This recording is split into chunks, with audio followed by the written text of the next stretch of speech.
我係今日嘅司儀 Winnie，你哋好。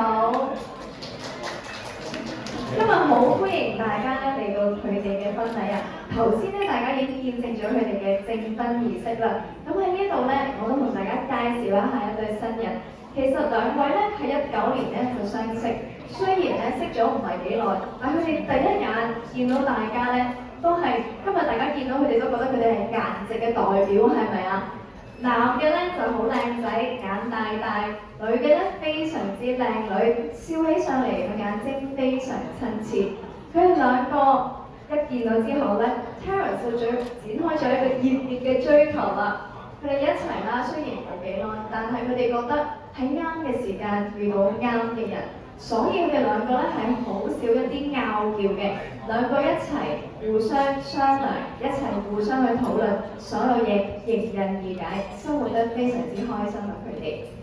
然後咧，其實佢哋互相喜歡對方啲乜嘢咧 Kelly 咧好中意 Terence 咧，夠晒有上進心，亦都有好奇心，可以一齊手牽手，兩個人互相進步，去一個更加好嘅未來。